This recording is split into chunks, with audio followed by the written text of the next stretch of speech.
If you find these videos helpful, please consider supporting AddOhms and the Bald Engineer on Patreon. Hello, my name is James and welcome to a live stream.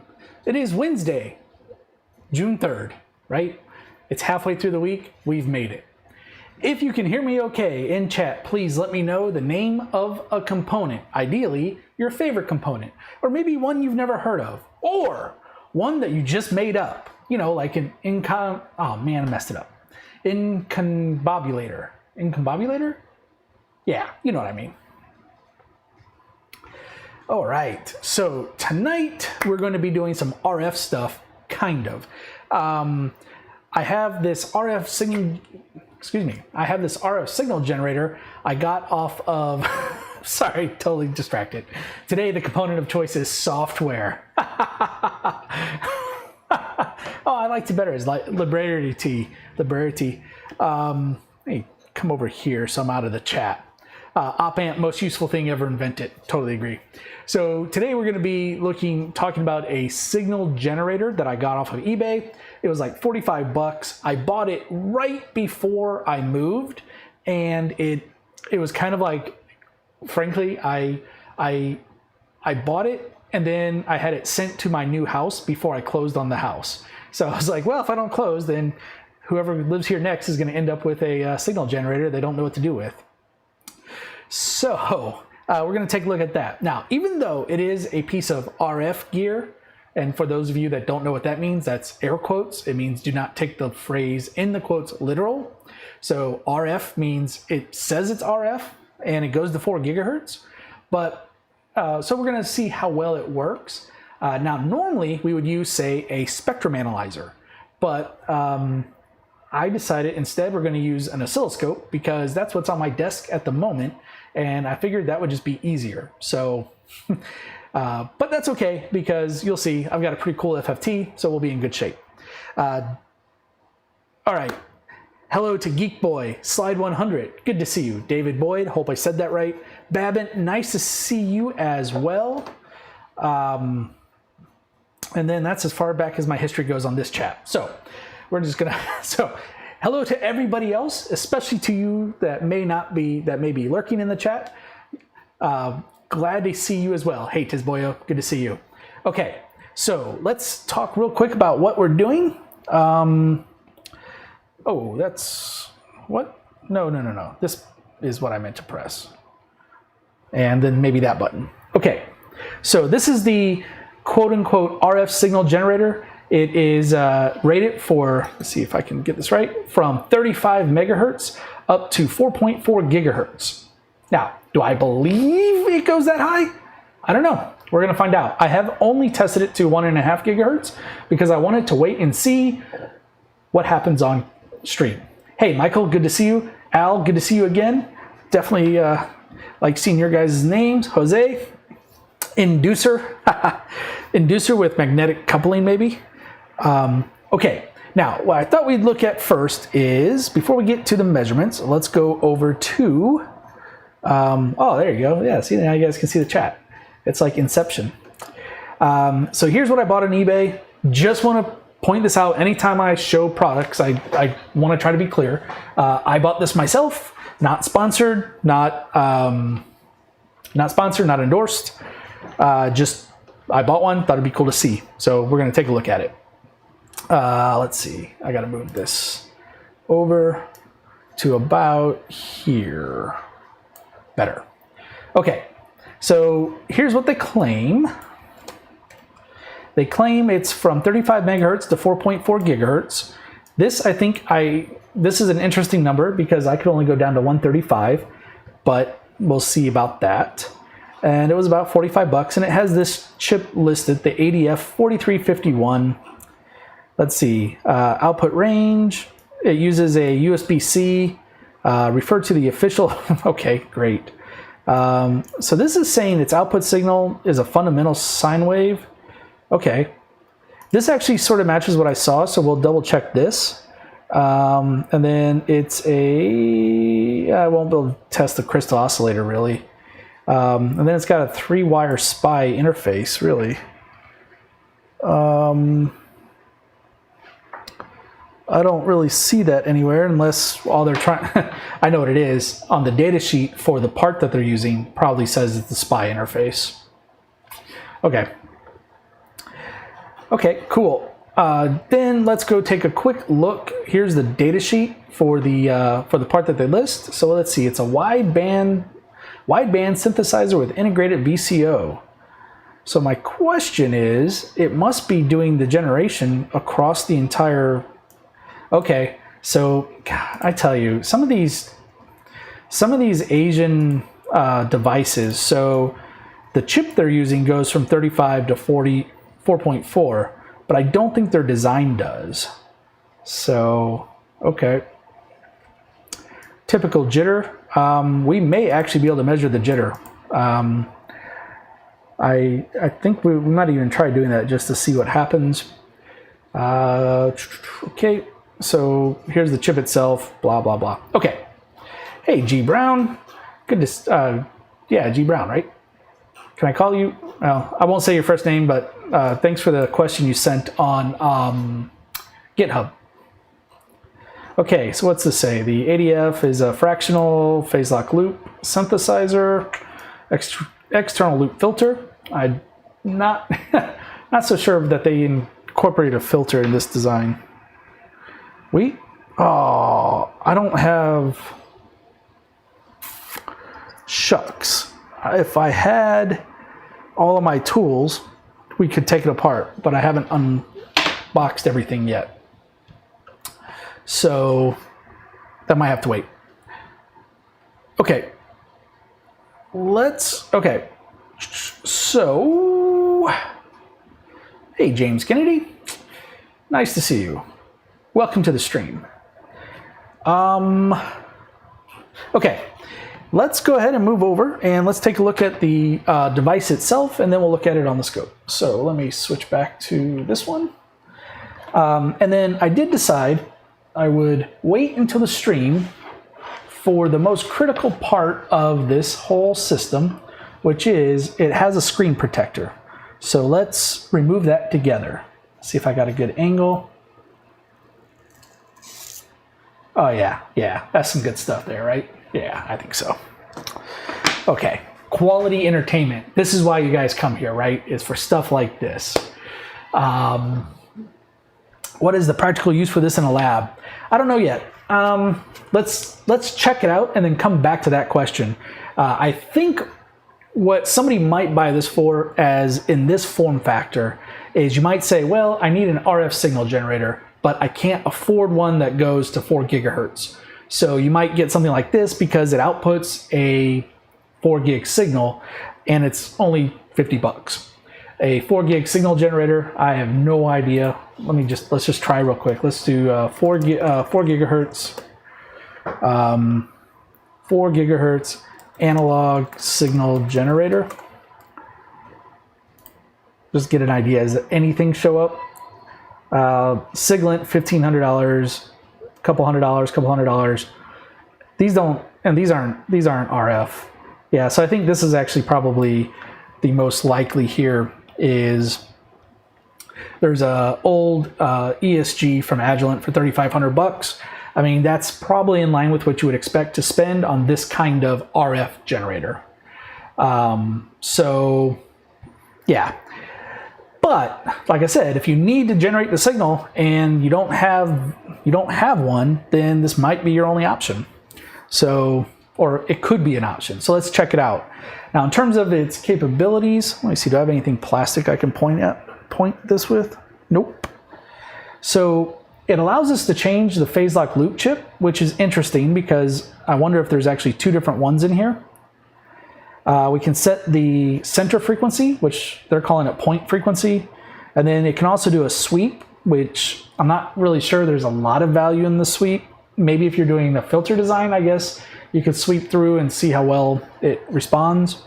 It does have an adjustable amplitude, which I did play with a little bit. Can we change the waveform? Okay. Let me setting. I'm gonna press on waveform. No, I don't know what that does. Okay, and then point is actually how you turn it on. Sweep, it goes into sweep mode, and then stop turns it off, which should be off right now. Okay, so what I'm gonna do now is I'm gonna kind of cheat. I'm gonna hook up my oscilloscope. This is total overkill. This is a differential probe, but it has an SMA adapter because I can't find any of my SMA cables. So we're gonna plug this onto our RF output so that we can actually see our signal. And even though it's a differential probe, that's okay. It has a mode where it'll act like a single inlet probe, so we'll be able to get something useful out of it.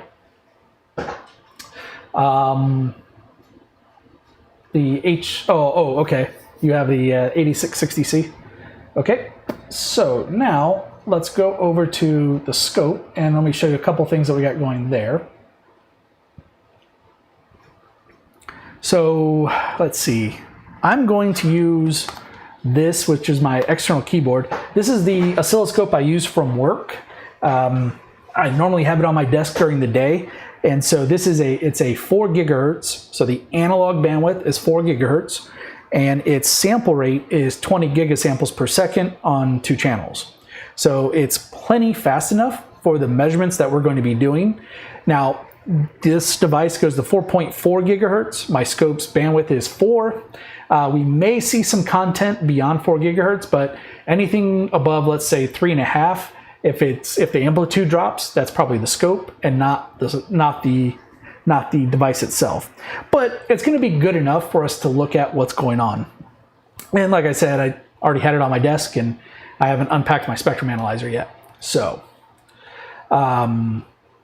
okay. So let me think, is there anything I need to really explain on the screen? I don't think so. The chat is going to end up kind of hiding some stuff like over here, but I don't think that's going to be a big deal. It's just the waveform indicator. And after I get the probe set up, it won't matter anyway. So I'm going to go to my channel, my probe, and then on this particular type of probe, you do have to tell it what kind of head it has. So like it has a whole bunch of different ones that we could use. I'm using the SMA. We're going to terminate the signal into the scope, so that's good. Effective bandwidth 4 gigahertz, so that should be good. And what you might notice is that we have no signal on screen, and that's because we haven't enabled the whatchamacallit yet. I want to make one more change if I remember where the setting is at, and I don't. Of course not. Okay, that's fine. We'll survive. Okay, so now let me show you, let's see if we can get a view of our generator. I think I got this as zoomed in as I can. So what we'll do now is I'm going to change its point frequency to, tap on frequency. We're going to go back and we're going to do let's do 1 gigahertz. Let's just start really high, so 1000 megahertz, and I'll hit enter. And now when I turn on point, we get a waveform on the screen. So now what I'm going to do is set up a couple things. I'm trying to remember to use the mouse so that you guys can actually see what I'm doing. So I'm going to go into my trigger menu, and under qualification, nope. Noise, nope. Hold off, nope. Control, I'm going to say normal so that it only triggers when there's a proper trigger. Right now we're triggering on a rising edge on 0 volts. And then, sorry, I'm using the knob, can't do it that way. Now we'll zoom out. And this was the first thing I noticed is we get this kind of really nasty looking signal. So one thing that's going on is the scope is triggering really fast. So I'm just going to hit single. And even though this is a RF signal generator, even though it's an RF signal generator, I fully expected it to output a sine wave. Now, if you remember on the eBay listing, it said above 2.2 gigahertz, it's a sine wave, below is a square wave. However, that's a pretty terrible looking square wave. I mean, and the thing is I'm going straight into a high precision probe with plenty of bandwidth, with high precision connectors. That's just how the signal's coming off of the generator itself. So it's pretty nasty looking in the time domain. That's where we're looking at the voltage, which is vertical across time, right? So at first I was like, wow, this thing is just utterly garbage. But let's take a deeper look. So what I'm going to do is, so with digital oscilloscopes, you can take a time domain waveform and convert it to frequency domain. So we can use our scope as if it were a spectrum analyzer, so to speak. And so what I'm going to do, and that's called using an FFT. So I'm going to go and hit my FFT button, and I'm going to set my center frequency to 1 gigahertz, which is what the generator is set to. And I'm going to just cheat and set my resolution bandwidth to 1 megahertz. And by the way, if you don't know what resolution bandwidth means, or center frequency, or spectrum analyzer, I do have an Element 14 video where I go through the basics of spectrum analysis. So now in that case, I did actually use a spectrum analyzer and not a scope, but I'm a scope guy, so I try to use my scope whenever I can. Oh, you and your silly settings. Well, I already know I want 1 megahertz, so we're just gonna go with that. Okay, and then we're gonna say I want an FFT at channel 1, and then I have to run the scope again, which means I need to, oh, you silly. I forgot. This was not my normal scope. So we need to put this back on there, and then I'm gonna take this off, leave that, leave that, leave that. Leave that one, leave that one. Okay. The other one I want to get rid of is fine trigger. Let's do force trigger. Never do that one, never do that, and then we'll leave that one. Okay, my bad. Okay, so I will run the scope again. Oh, that's in single mode. Where is my run stop? Oh, here it is. All right, run continuous. And so now we have a time domain waveform on the top. That's the yellow waveform. And we have a frequency domain waveform on the bottom. And what we're looking at, so again, on the top, what we're looking at is the vertical, the up and down is voltage, and the horizontal is time. While on the bottom, what we're looking at, the horizontal is frequency, and the vertical is magnitude or power. And so what we're seeing here is at 1 gigahertz, that's right about the center of the screen, which is where we set the center frequency, we're getting a very big spur or spike, very big spur. So we're seeing a big signal. Just to make sure that this is actually my RF generator, I'm gonna hit stop on it, and we see that it, well, that was interesting. I thought it was gonna go away. So I hit stop and it still outputs something. I hit point and it goes back to where it's supposed to be. Okay then. That is not what I expected. When I did this before, the signal completely stopped. Okie dokie. Now, to make things easier for all of us, let's go into the FFT and turn on peak list. And then I'm going to set the threshold to something like, let's go 35 dBm. And then that way we can at least just see the frequency of the peaks as we move them around. So we see one at 1 gigahertz. So since turning it off didn't make it go away, I'm gonna hit stop again. I still don't know why it's not going, it should go away. What I'm gonna do now is dial in a new frequency and then see if it jumps when we turn it back on. Okay, and go point. Yep. And that's exactly what I expected to see. So I changed the generator to 1.5 gigahertz, and we can see that it jumped to 1.4994. Close enough. Hey, Jay Kittle. So GB, you did get a nano VNA. Yeah, actually, for a while I've been wanting to do this stuff with a nano VNA. I just haven't unpacked mine yet.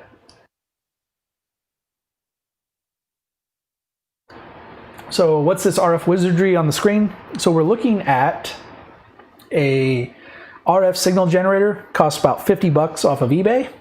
It's supposed to run up to 4.4 gigahertz. And so on the screen on the top, we're looking at the time domain version of the waveform. And on the bottom, we're looking at the FFT of that waveform.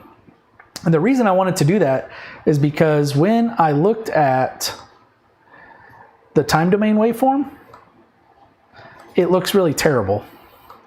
And so I just wanted to see how bad is the actual frequency, the frequency response. Now, the reason why what we're using to perform the measurements, a 4 gig oscilloscope. Now, the reason why I think it's okay that this is kind of a not clean sine wave is that if you really look, let's change the center frequency. I think I can just, no, I can't. I gotta go in here, go to FFT, center frequency, we're gonna go 1.5 gigahertz because that's the frequency we were putting out. I mean, if you look at it, we've got a span of about 2 gigahertz. And so when you look at the span, it's pretty clean across the spectrum. So even though, yeah, it is kind of a nasty looking square wave, from a CW signal, it's pretty clean because you're gonna end up going through some form of amplifier that is band limited anyway. So that's probably why it can get away with using kind of a nasty signal. But this does make me wanna see, what does this look like on a, oh man, that's not supposed to happen. that was total operator error.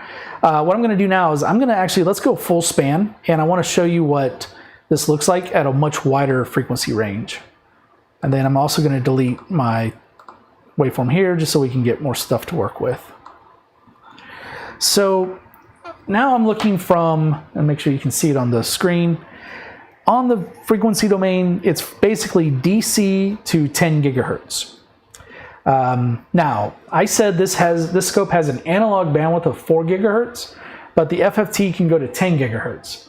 Does anybody know how or why that black magic is possible?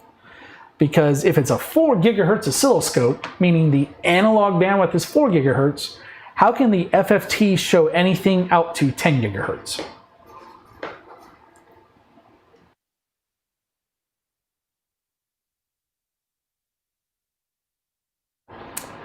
Time slicing?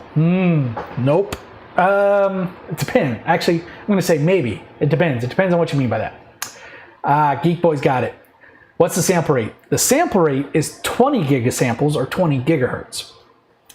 And so when you look at an FFT, FFTs, the frequency range is half the sample rate. It basically comes down to Nyquist. We can't see anything beyond half the sample rate.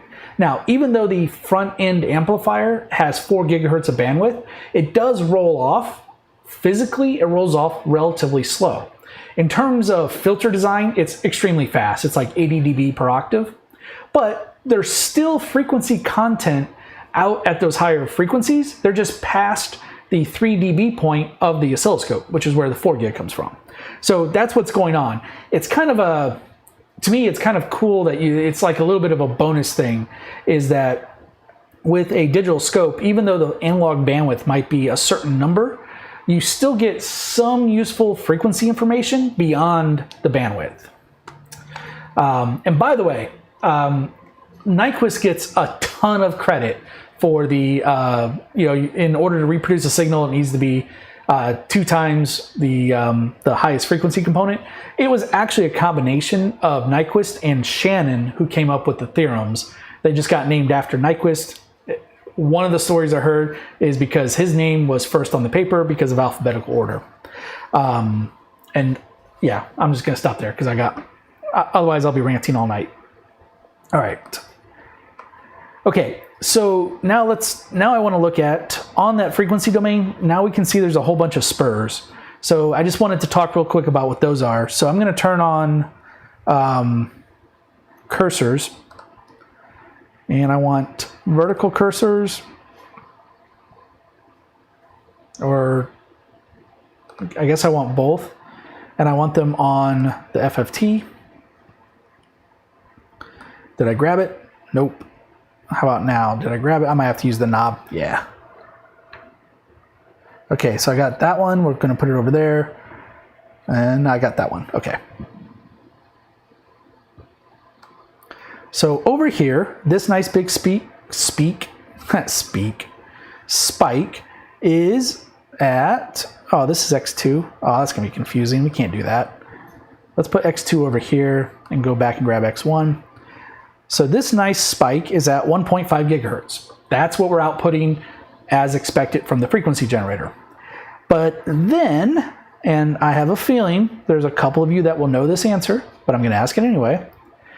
Why, if this is at 1.5 gigahertz, do we see another spur at 3 gigahertz? Check that out. Look at that. It's almost exactly 3 gigahertz. Oh man, I can't even turn my head fast enough. Do you have a T and a 50 ohm load, or does your probe have a proper 50 ohm termination? So in this case, this probe actually does have the ability to terminate to 50 ohms, and so the probe itself is acting as the 50 ohm termination. So I don't need a T for this measurement. Is it like the inverse of the signal? I remember me a notch filter more than the output of my spectrum analyzer. I don't follow you, Jay Kittle. 1.5 is your frequency. The other is harmonics.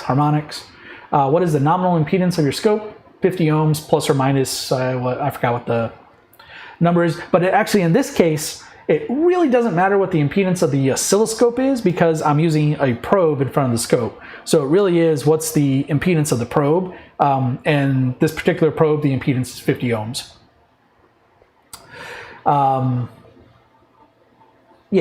So 1.5, 3 gigahertz. Now here's where, this is what I saw right before the stream, and I'm not sure I can answer this, but I thought it was interesting. So the way this works is our fundamental is 1.5 gigahertz. Because it's a square wave, every odd harmonic will see a spur. So that's why we see the 1.5, and then 1.5 gig later is 3, 4.5, and then we see one at 5.5 gigahertz, which is not in the right place, because if the other harmonic was at 4.5, the next one should be at 6. But over around 6 gigahertz, you guys can't see that. Let's put this back over here. Around 6 gigahertz, there's like nothing. And then what ends up happening is, so this is at 5.5. So this next one I think is at 7. And then the next one is at 8.5. So there's something funny going on. There's something funny with the harmonics that I'm not 100% sure what's going on. But there's a couple of things that I'm going to overlook here.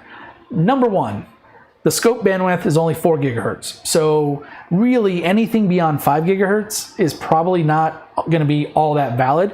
We're probably seeing some mirroring happening. And so maybe it's just a artifact of the measurement we're making. The other thing is it's a little bit not fair because this generator isn't rated for anything above there anyway. So just because of that, I am going to say let's be a little more realistic and change our FFT, and we'll stop it at 5. Which now looks pretty good. So yeah, anything above 4.5 is probably not valid. Yeah, so now my question is, what's this junk right here? What is the generator outputting around here that we're measuring? You know, that one doesn't make much sense. God, I can't even, man, guys, I'm trying to drink beer while Yeah, so that spur is right around 2.4 gig. Excuse me, 2.4 gig. We're probably picking up Wi-Fi somewhere in the measurement system. My guess is somewhere on this board. Oh, you can't see that. My guess is somewhere on the board, it's probably coupling into a trace on here, and that's why it's showing up, because the probe itself it's a shielded coax, and then it's shielded all the way back to the scope. So I'm pretty sure the board itself is where we're getting it. Yeah. But yeah, it's most likely Wi-Fi. I mean, that's kind of no question there. So, okay, now, okay. So this is at 1.5 gigahertz, and if you remember, when we looked at the eBay listing, or was it in the data sheet? I can't remember. It said that above 2.2 gigahertz, the output turns into a sine wave. So let's do this. Let's go back to our time domain. Actually, yeah, I don't want to do that. So, oh, come on. I don't want you to do, okay, we'll just do preset. And it remembers the probe settings, I'm pretty sure, or at least it's close enough. And then I'm going to expand this out. So we got that nasty square wave going on. And then I'm going to go to our generator. I'll hit stop, which it's not stopping. I'm thinking that's a bug with this thing. And we will change this to, I'm just going to go up to 2.5 gigahertz. Enter. Okay. Well, that does not look like a sine wave to me. Huh. I wonder though, under the settings,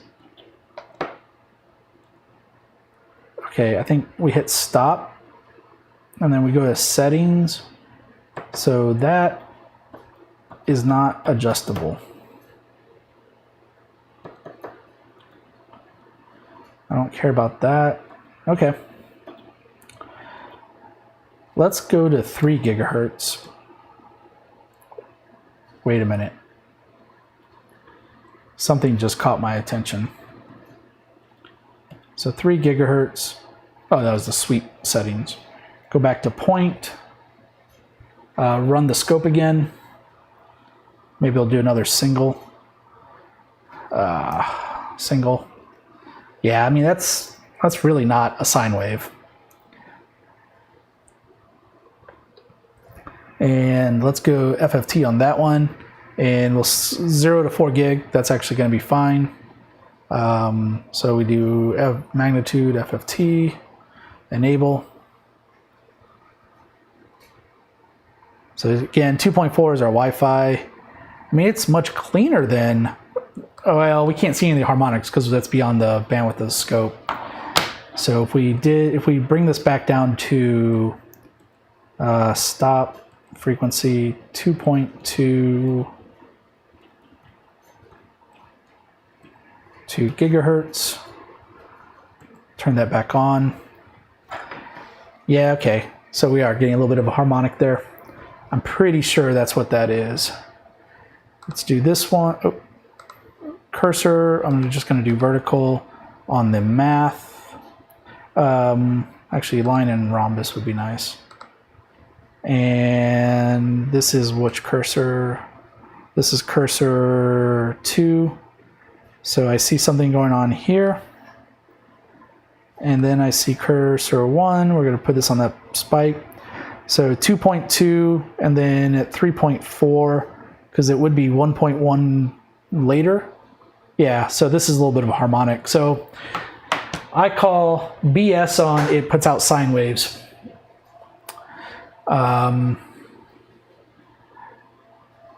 Hey GB, thanks for doing the follow. Appreciate that.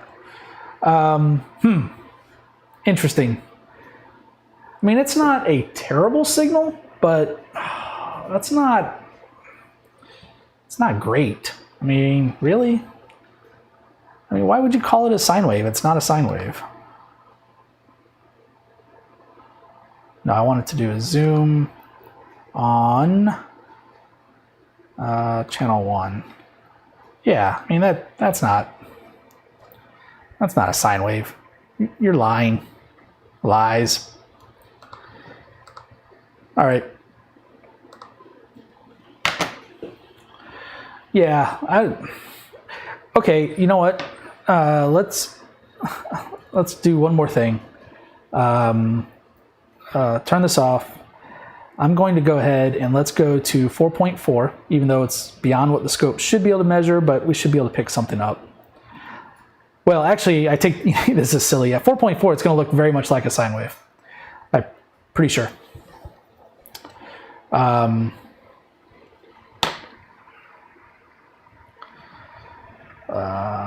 Point.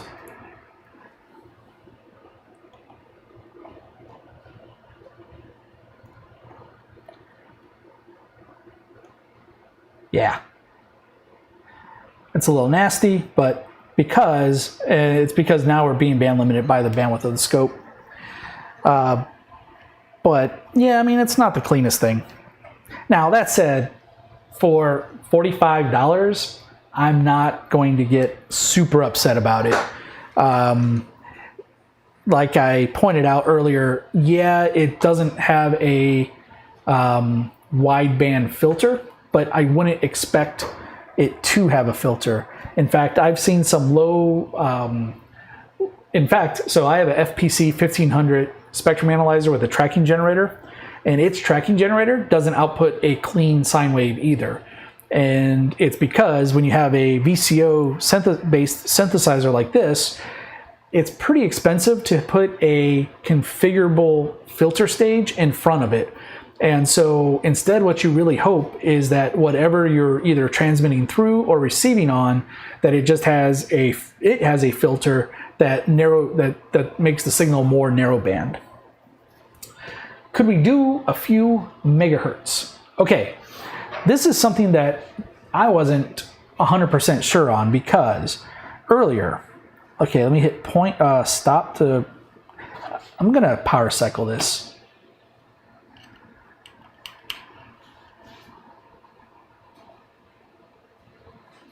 Actually, I want to try something before we do the low frequency. I just want to see if we get a different behavior. Nah, that still is pretty nasty. Yeah, that's still a square wave. Okay, so now let's go stop. Yeah, see, stop isn't actually stopping. That's it. I want my money back. eBay, tell you. Okay, so let me do 100 megahertz this time. Before it didn't let me do that.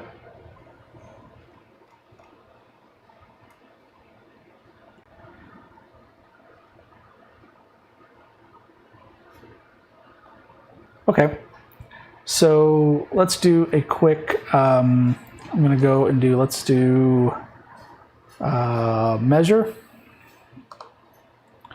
And I wanna measure the frequency. Well, I wanna measure two things, but let's do rise time and I'm not used to this window. Frequency. And then I need to turn off the one that it was trying to turn on. Or this, maybe that dialog doesn't do it. Turn on statistics, go to our channel. Basically what I want to look at is what's our average frequency and what kind of deviation do we get? Because that would give us an idea of how much jitter.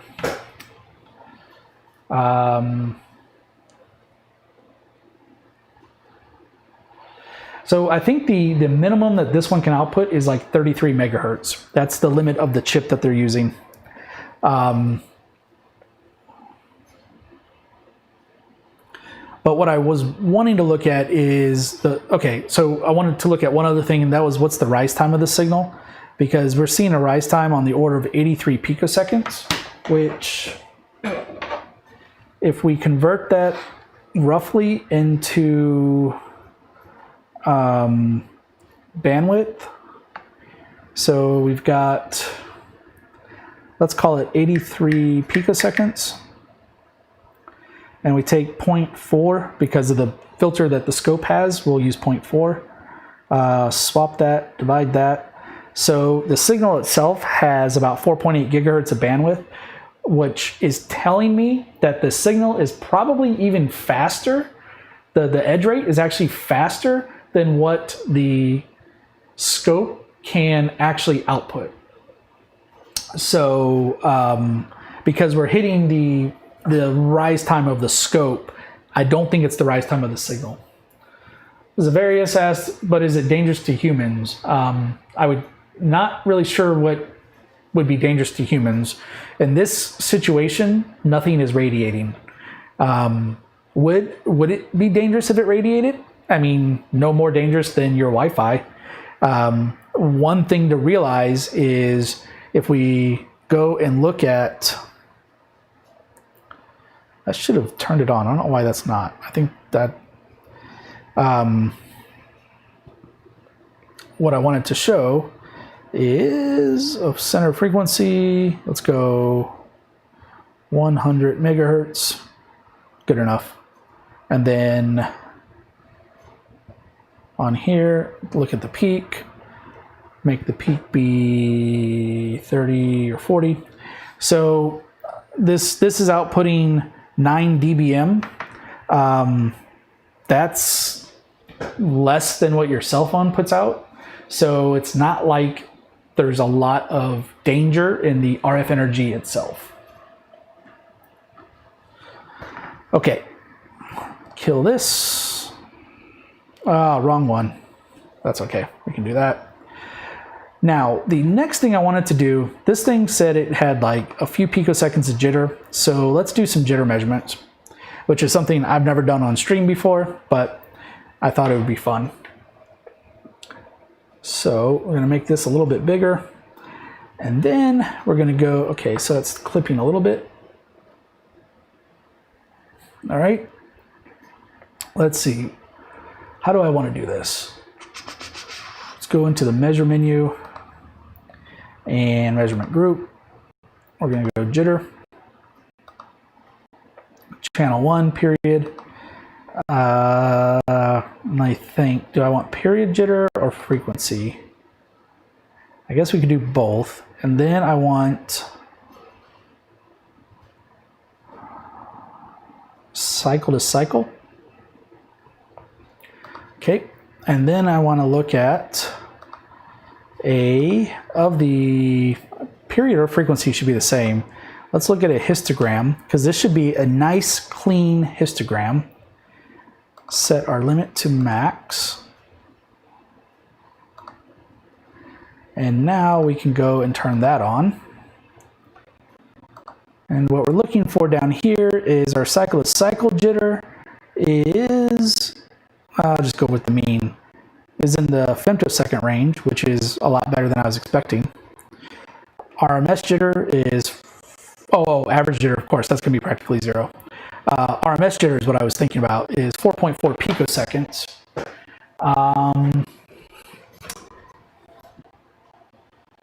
Really, the scope, did it go out when I went into here?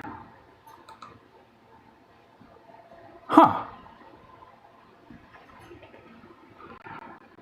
Well, that's annoying.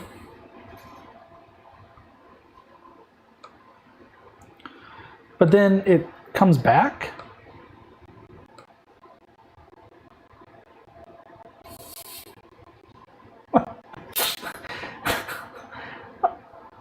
Okay. Oh, I know what it is. I know what it is. That's interesting. Okay. Huh. All right, that's gonna be a fun one to report to R&D. Okay. A little bit of audio desync. Yeah, that is a problem that's constantly being plagued. That is constantly plaguing me. Tell you what, let's try something real quick, because I think I can do this while we're streaming. And if not, well, it's been a good night.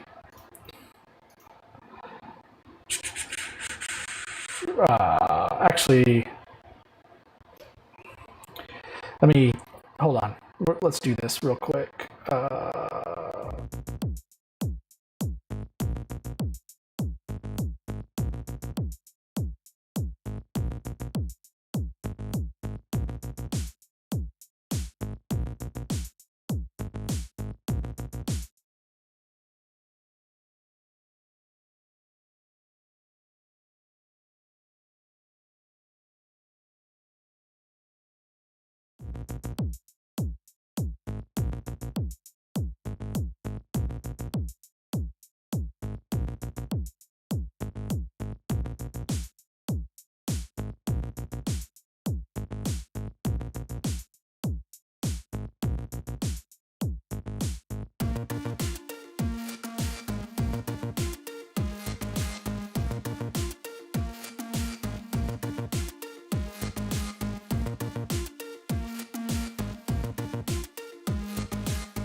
I don't know that the sync is going to be any better, but at least I got the camera to come back.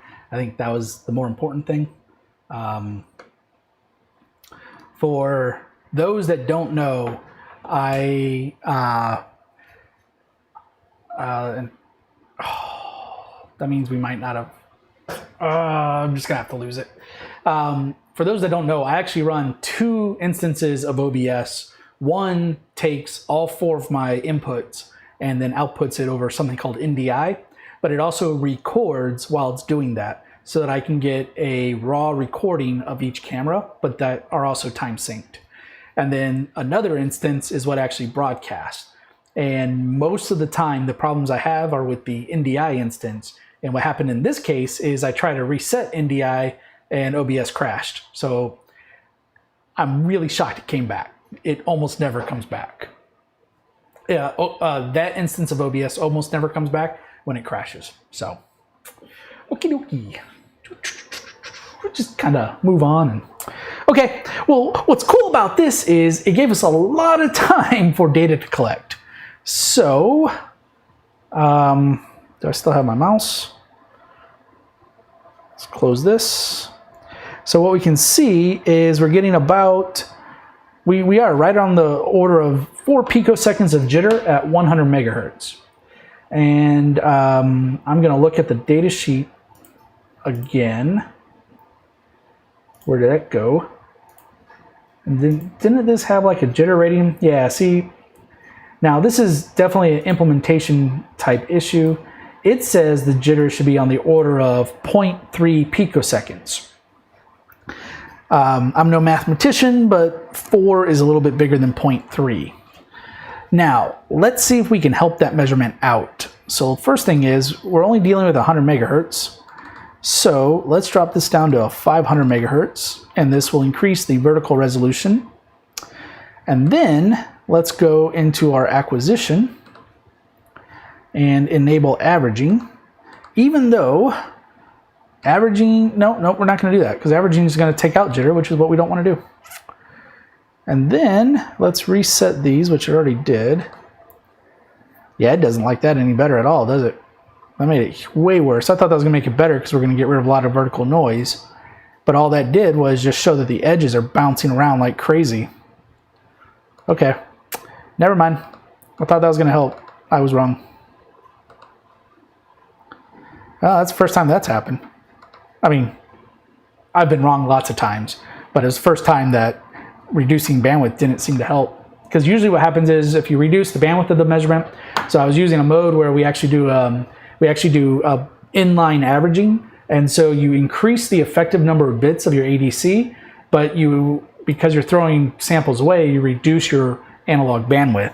And so the benefit to that is you get higher resolution measurement, but it also means you're doing digital filtering of the signal, so you get less noise. But in this case, that didn't help at all. Although I've got one more trick we can try and see. But see, the thing I'm thinking now I'm doing this is like, yeah. The problem is this thing has such high signal content. We're actually ruining the edge rate, which is what makes the jitter worse. Okay, I want to try something totally different. Let's go back to 1 gigahertz and see what kind of jitter we get there. By the way, is there anyone in chat that doesn't know what jitter is? I just realized they keep talking about it. I don't know that I actually said what it is or explained it ever. What was I trying to do? I have, on the vertical channel, I had the digital filter turned on. So let's turn that off. Well, that's nice.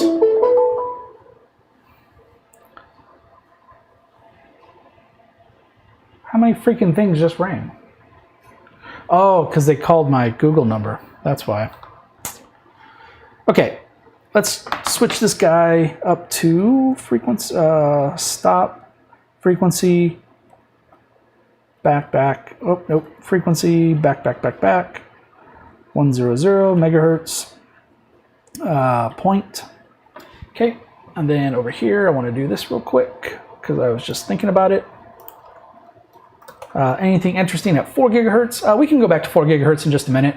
The problem we run into with 4 gigahertz is that my scope's analog bandwidth is 4 gig, so we're attenuating the signal by at least 30% when we go out there. So it's hard to see what's going on. So let me look at this number and then I'll, oh my gosh.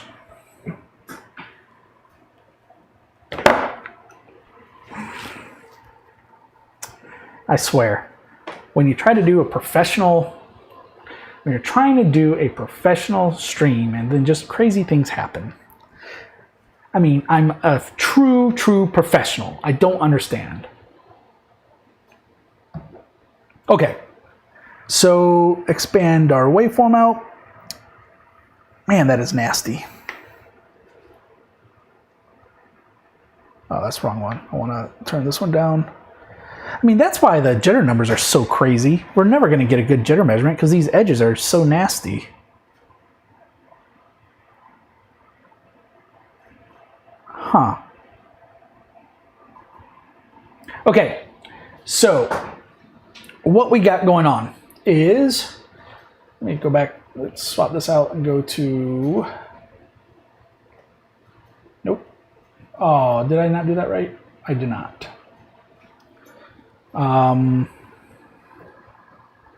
Let's go guest B-roll. Nope, I want B-roll guest. So I've got this signal generator, which we got off of eBay. It was $45. It claims to be an RF generator that goes to 4 gigahertz. It's based on a chip from Analog Devices, which is a voltage controlled oscillator. So it's a synthesized waveform. It's not a generated waveform. I've got it hooked up to my oscilloscope through this SMA probe. And then on the scope, we're looking at the waveform. So right now it's outputting a 1 gigahertz waveform, a 1 gigahertz signal. And the thing that really kind of is gross is this does not look like a sine wave at all. In fact, it looks just like a whole bunch of, it looks like a square wave.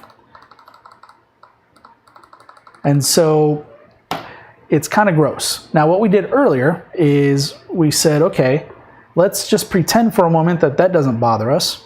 And let's go look at the frequency content of this signal. And so let's go full span, define FFT, magnitude, turn this on.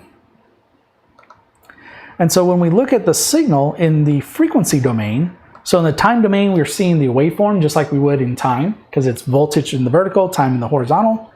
In the frequency domain, or an FFT of the signal, we're looking at frequency on the x-axis and magnitude, or power, on the y. And we can see that there is this huge spike at 1 gigahertz, which is what I've output from the thing. And then there's harmonics, and those harmonics, that's this spur, that spur, and this spur, are a result of this output signal being a square wave and not a sine wave. Because if you remember, all waveforms are made up of sine waves. So there's a fundamental frequency, in this case 1 gigahertz. But because it's actually generating a square wave, turns out square waves are a lot easier to generate, you get the additional harmonics which create square waves. So a square wave is multiple sine waves added together. And that's what we're seeing in the frequency domain. And so because if we look at this signal and we look around it in frequency, notice how there's very few spurs right around 1 gigahertz. That's actually pretty typical for an RF generator, non-instrument grade RF generator, because the idea is you would probably have some form of filter that would make this a narrow band signal. This is a wideband generator, and so there is no filter on the output stage. So, it looks like a sine square wave. Yeah, I mean, this one is just nasty, and I think part of it is the bandwidth of my scope, which now I'm really glad we looked at it with the scope, because we wouldn't have seen this at all if we looked at it with my spectrum analyzer, since it's only a 3 gig spectrum analyzer. But this does make me want to get my 16 gig scope back, because this would be really interesting to look at on there. Can you explain the jitter measurement we were measuring before? So jitter is basically how much does a signal move from where you expect it to be versus where it actually is. Since this is outputting a RF signal, or it's a signal generator, we would expect that the start of every cycle to be in the same place. If in time that cycle moves just a little bit, that's going to create jitter from one cycle to the next. And so I was measuring the cycle-to-cycle jitter to see from one full cycle of the waveform to the next waveform, how far off were they from each other. And so what we saw at 100 megahertz is it was about 4 picoseconds of difference, which at 100 megahertz is practically zero. At 1 gigahertz, because the waveform is so nasty, the scope can't figure out where the cycles start and stop, and so it's having a hard time measuring the jitter, which also means a system might look at that and say, ooh, that's not good. So that's what we were doing with the jitter measurement, is we were looking at, on each cycle of the RF waveform, how far off were they from each other. In an ideal world, cycle to cycle should be zero, but it wasn't. Which now makes me wonder. There is a clock output on this thing, and I wonder if it's outputting a copy of the reference clock. So let's try. That's not what I wanted. Let's try hooking up to that as well. The problem is my semi-rigids are too rigid, and I don't. Ah, man. Well, with this mess, I really would like to have a 50 ohms something to plug this into. Let me try something. What I got to do is I've got to find pliers or a wrench, because these are on there way too tight.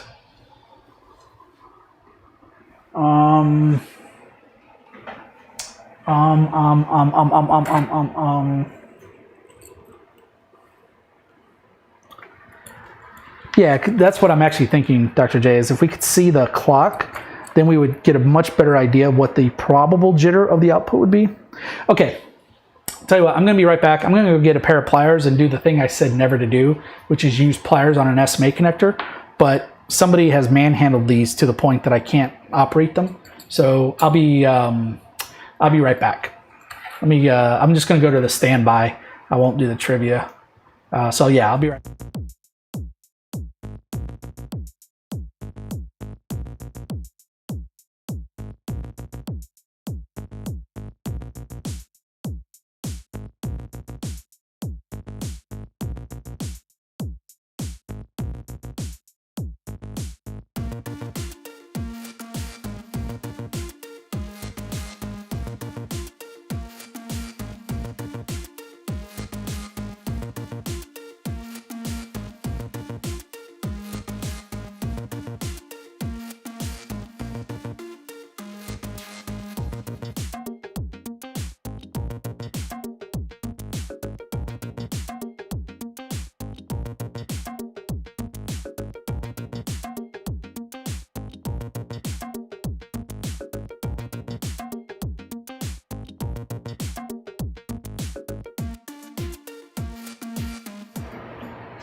Okay.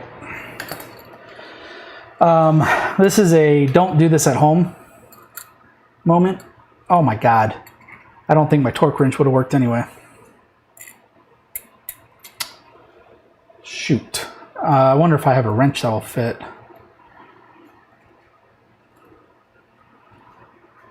These are, oh, thank God. Okay. I got them to break loose. Yeah, these were well beyond torqued on here. Okay, so now that they're loose, what we can do, I can hook, let's hook this up. We'll put the positive side on here. Now we can only look at one at a time in this configuration, but at least we can keep both sides terminated while we look at them.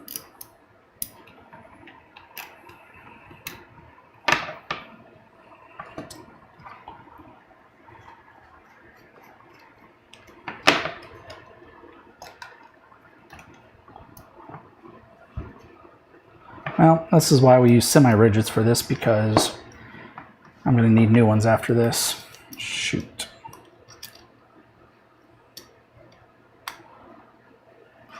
I want to say somebody really jacked these up, and I'm really afraid it was me. But I loaned this out to I loaned this piece out to a colleague, and they came back, my semi-rigids, and when I say semi-rigid, I'm talking about this piece, came back jacked up. Okay, so now we can turn this back on. That doesn't look right at all, does it? Let's go into this. Oh, you can't see that. Let's come back to here. Would this signal generator be adequate if I just want to do some labs from Art Electronics? I already have a cheap dual tray scope. If all you need is so as a general purpose generator, probably not. As I need a high frequency generator, yes. So I think a low-end signal generator would call this a CW signal, because it is a single tone, but it's not a sine wave. So it's not like it's a general purpose function generator. It outputs one wave shape, but you have control over the frequency. You also have control over the amplitude. I didn't show that, but you can basically vary it from about 1 volt peak to peak to about 100 millivolts peak to peak, with 2 or 3 settings in between. So it's really meant as an RF signal and not a general purpose like analyzer. I think I'm having a hard time actually think of where or when you would use this, other than maybe as the LO for a mixer. Yeah, actually, okay. Yeah, if you're designing some kind of mixer circuit and you needed a local oscillator frequency, you might be able to use this. I would still argue in that case, you're going to need an analog filter though, because you're going to get a lot of, what is it called? Intermodulated products because of how wide band this signal is. Okay, let's go point, and then, I don't know why that's so big all of a sudden. Oh my gosh, I might have to eat crow. I had the clock signal unterminated, and I think that was messing it up.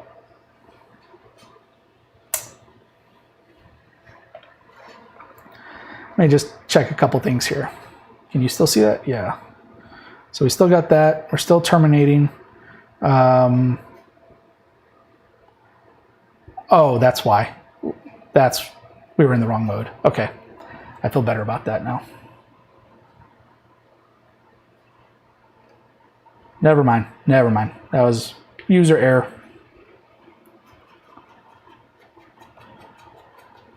Yeah. Okay.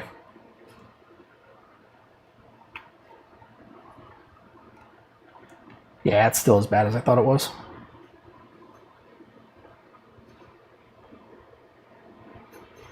Okay, so that's what the output signal looks like. Now let's switch over and look at the other side.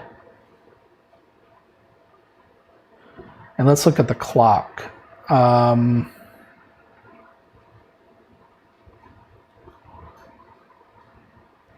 then let me go, so if I do preset, yeah, I need to then go into probe setup, go to in,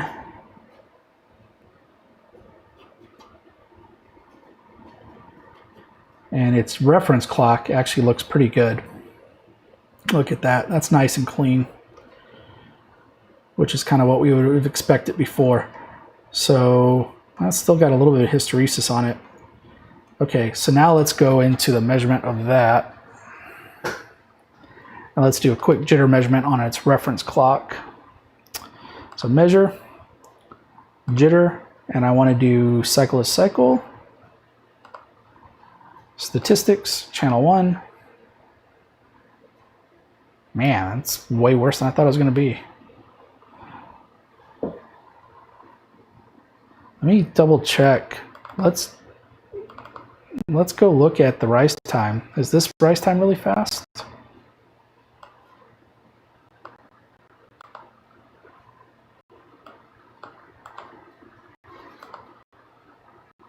No, it's slow. Yeah, we should be getting a much better cycle-to-cycle measurement. I mean, 10 picoseconds? I guess we should also verify what frequency is this.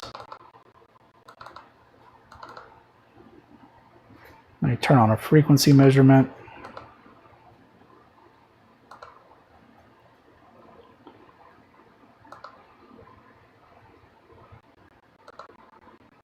.25 megahertz. Okay, I mean 25 megahertz and 10 picoseconds. That's not terrible. Let's see. Whatever you just did that's causing it to go black is messing up the audio sync.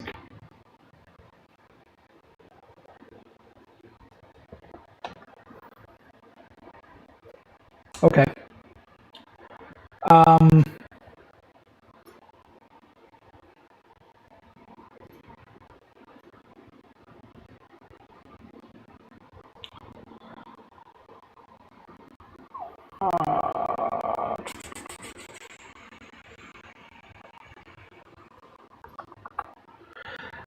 Okay, we might just do this. Okay, I fixed the sync problem.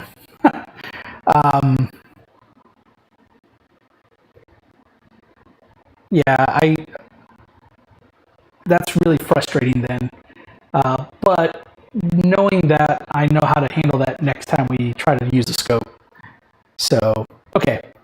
So let's do a quick reset. I wanted to see, yeah, we're still getting like cycle to cycle of 10 picoseconds. I would have expected better. But I mean, at 25 megahertz, it's not terrible, but when you loop that up, that's not going to be all that good either. So let's, oh, why did I do that? Let's do one more thing, and then I think I'll have run out of things to show.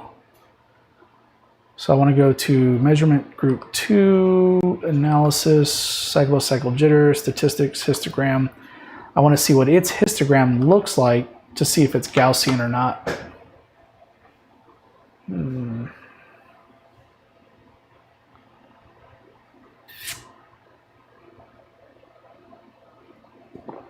Interesting. I know something else I want to do now. We're going to try and look at the spectral content of the jitter of the signal. So, I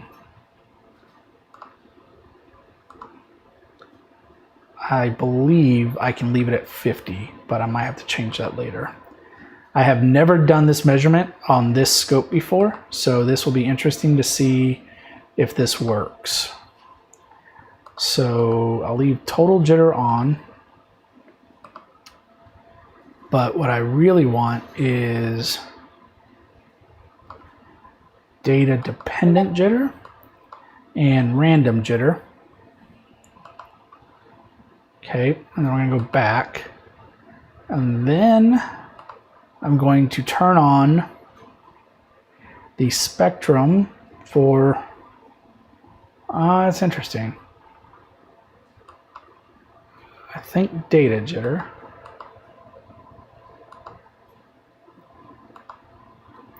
Nope, that's not showing me anything. Okay, never mind.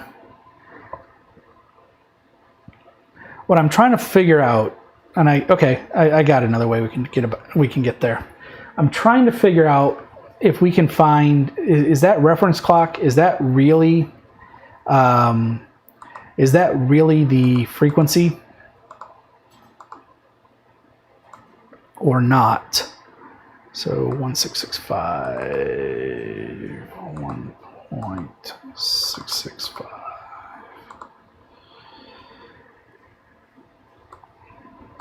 So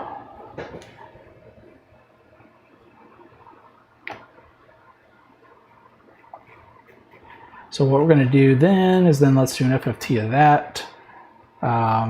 Let's go to 100 megahertz. I want a RB somewhere down there. Magnitude turn on. Yeah, that's a lot cleaner than I expected. Well then, I don't know what to say about that. So maybe it is fundamentally a 25 megahertz oscillator. Unless we can change it. So 25, is this 50? That's 50, and this should be 75. That's 75. When I look at those numbers, I'm looking right here at X1. I'm going to hit stop. Of course, it doesn't cause this thing to stop. If I go into settings, see, it says we can change the ref clock frequency. Can we change it? So what if we made it 10 megahertz? Because if that's the case, that actually answers my question without ever doing anything. Because that doesn't look like it changed anything.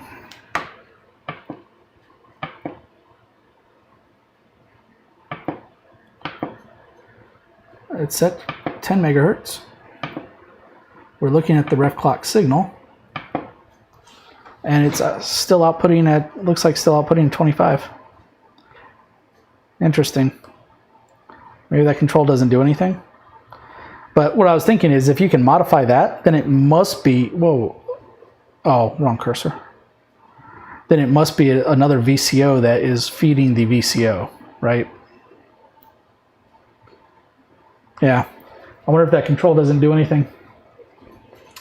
That's sort of what I think.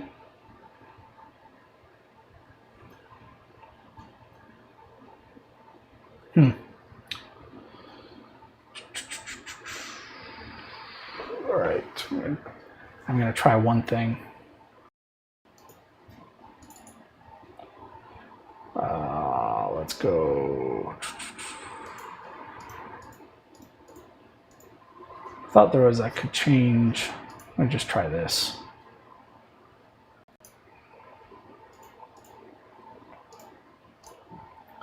I don't know. Let's see if that fixes the sync. If not, I know what will fix it, but it might also break the stream. So what I was thinking of is that in this settings, it lets you change the reference frequency, but on the scope, it's not changing. So it means one of two things. One, this output is not actually the ref clock. It does say M clock, but I assumed that that meant ref clock. Or this control does nothing, which is totally a possibility. Hey Kyle, good to see you, man. Yeah, this thing is like it claims to be a 4 gig generator, and it's $45. But I'm not super impressed with its output because it's not a filtered output, so it's kind of nasty. But for $45, it's, I mean, I'm not going to complain too much. Have you set it to 25 megahertz? Yeah, I did.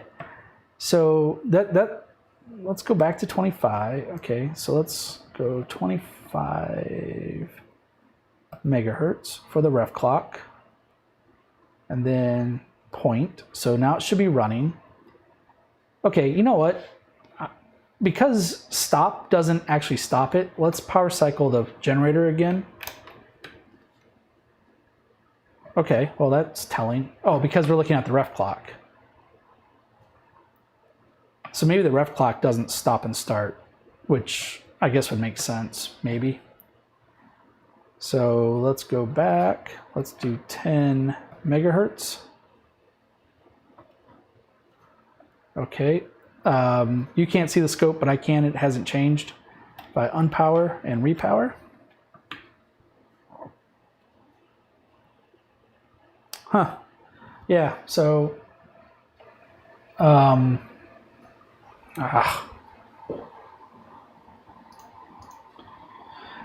so it's claiming that it's set to 10 megahertz, but the scope is clearly showing we've got it's still at 25 megahertz. Hey, DJ Mips, thanks for the follow. I'm wondering how the output waveform changes. Not the ref clock, but the other one. Okay. Let's do this. For the sake of making math easy for me, I'm going to change the output frequency to 100 megahertz. Turn that on. And then we're going to go into, let's just start over on the scope. That's easiest for me. And then we're going to go into the probe. We'll select the positive side because that's what's connected there. Turn on probe meter to find out what offset to use, 1.665, which is what I sort of suspected.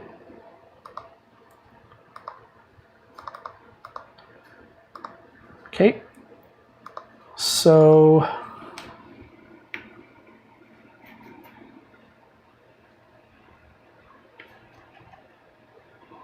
this is what our 100 megahertz clock looks like. And then let's go turn on a frequency measurement.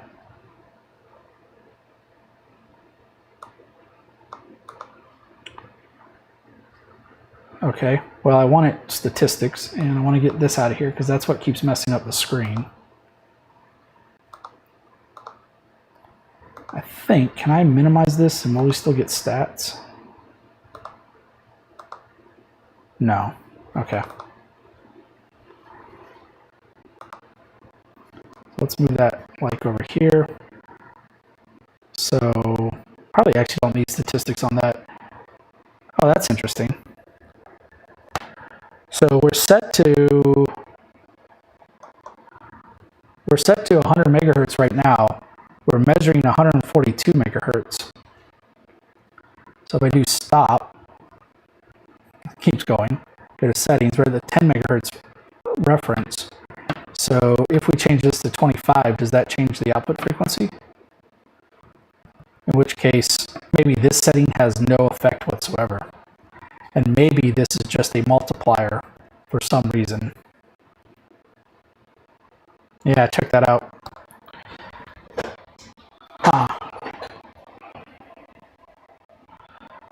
Oh, you think it's a calibration setting, so maybe what we could do, oh, I get it now.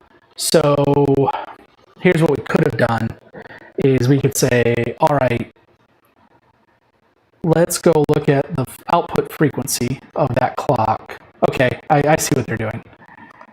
And that's going to be the N, and then let's go 1.6. Oh.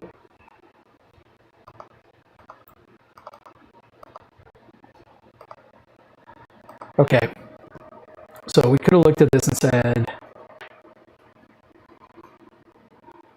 here is our clock, and then let's measure the frequency of that.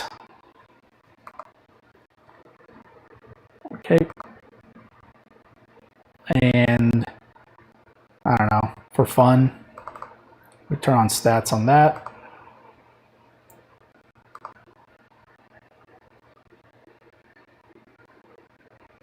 Well, it's coming out pretty close to 25 megahertz, but what we could then do is feed that into this setting in here, and then that would change the output frequency based on. Okay, so that's what this is. This isn't doing what I thought it did. Okay. Okay, well that makes, I get what they're doing now. That makes sense and why that's not changing anything. Okay, last thing I wanted to do is this has 2 PLL chips listed here. So let's see what happens when we change that.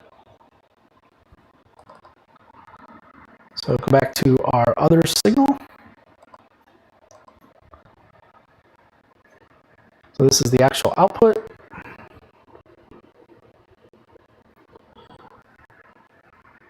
And it's set to 137 megahertz, which is what I think the lowest that this can output.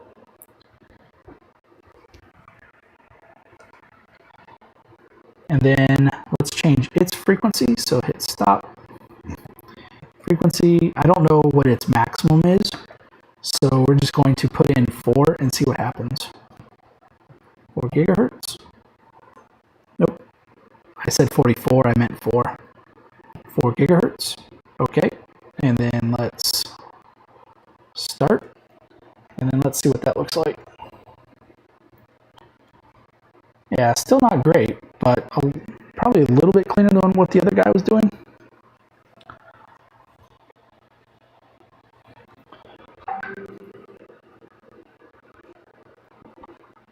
So 5 gigahertz, 0 to 5, FFT, magnitude, turn that on. Yeah, I mean, it still outputs a pretty decent signal. Yeah. Wow. Yeah, like I said, I mean, I would rather see this look more like a sine wave, but I mean, it's pretty clean around the spur. Just to double check that, let's do one more thing, and let's reduce our resolution bandwidth to something a little more crazy, so we get the noise floor down and get an idea. I mean, that's pretty. I mean, for 44 bucks, not terrible. So there we go.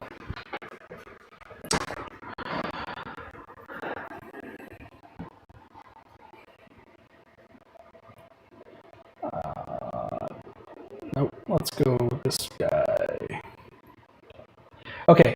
Let me know. Is my voice still out of sync? Because if so, I'm going to try resetting one more time. Because I think I know why it locked up last time. But in general, I think for 50 bucks, this is not bad. Again, you wouldn't want to use this as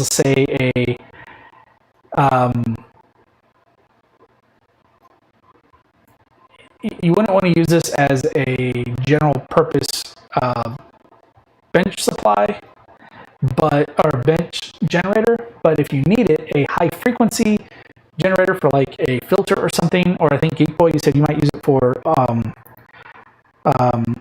use it for automation. Then yeah, I think that would be okay. You would really want a filter in there, stuttering in and out. Okay, I'm gonna try resetting real quick, and if it doesn't work, then I'm gonna say good night. But just give me 1 second, and let's see if I can get it.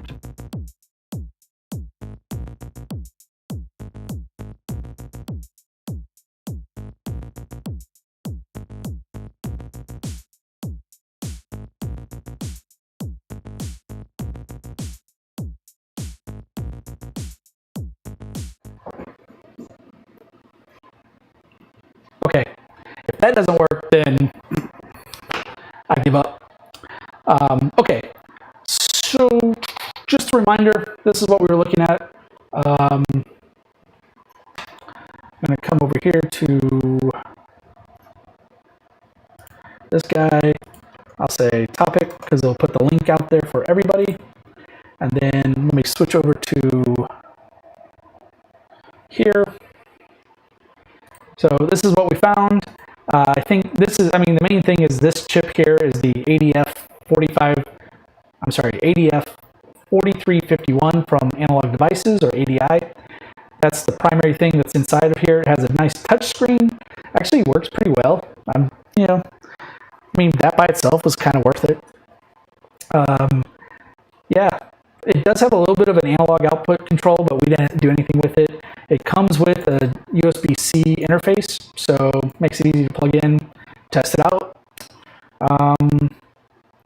Yeah. Oof. So there we go. I wonder if it's got a serial interface. Let's see what happens when we plug it into my computer, because that can't possibly fail, right? Okay, disconnect from the scope, plug in over here. It's on, and nothing happens. So either this is a power-only cable, or there's no serial interface.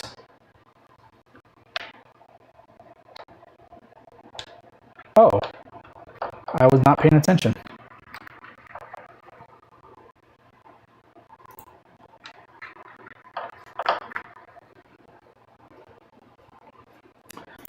So there is a COM port. Well then, let's go see what that does. So serial 13.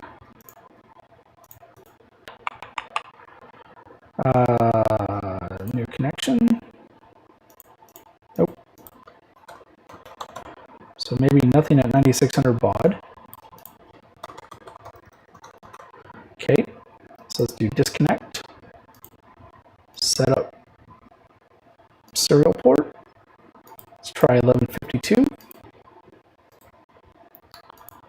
New connection. Or no. Should be connect.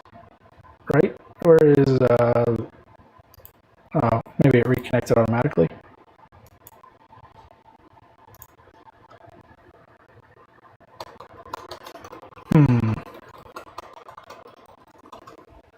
Okay.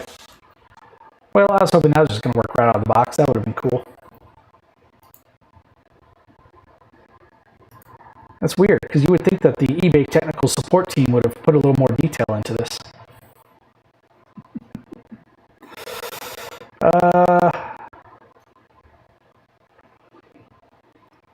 Yeah, okay.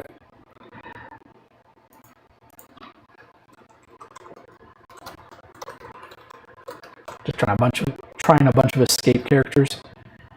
So if it doesn't work on 9600, it doesn't work on 1152. I don't think I'm going to figure out what it is. So, okay. That's cool. All right. Well, I think I'm going to start wrapping up. Interesting generator. What I'll probably, the next time we see this guy will probably be when I finally get my Nano VNA out. It'll be one thing that we could try testing with it, or we could also look at when I get my software-defined radio, whenever I find those, this could be a source we could use. Maybe we could even think about how we could use it. But anyway, yeah, that's pretty cool. So that's all I got to do with that. That was fun. That's a real bummer that the scope messes up the voice sync. I wonder what that's about. But I know how to fix that next time. We won't let the scope go directly into the capture card. I'll send it through a secondary capture card because I think that's what's messing that up.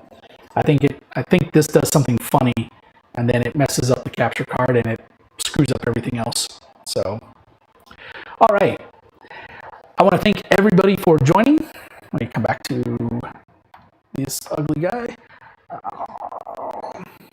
want to thank everybody for joining. It was kind of fun to check this thing out. Like I said, I ordered it right before I moved. I was kind of surprised it showed up. So I think it's pretty cool.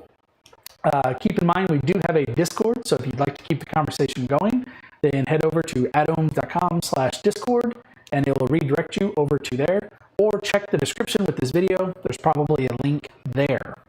The next live stream we'll do is on Friday, and at the moment, it's probably going to be the Apple IIgs schematics because we're getting pretty close to finishing those, and I'm not sure I'll have time to set up something else, but we're getting very close to shooting a live stream from the new lab. Very close. Maybe Sunday. We'll see. So, in the meantime, thank you again for everybody that came by, and look forward to talking to you later. All right, have a good night. Oh, always forgets. Twitter peoples. Twitter? Twitch. Is there anyone doing science stuff? If so, I will send you over there. Let's go. What's this guy doing? Nope, that's Castlevania. That won't be as fun.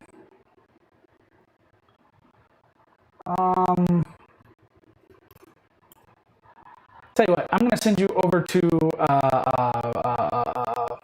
Zorchheimer. I don't think I know how to say his name out loud. What's he doing? He normally does assembly code for 6502. So, yeah, let's go go visit with him for a little bit. So, I gotta do it from this computer. And then for the YouTube people, by the way, if you go to twitch.tv/baldengineer, you could actually follow us over there, because pretty soon I'm going to stop streaming to YouTube and only stream to Twitch as soon as I figure out how to keep my capture card working correctly.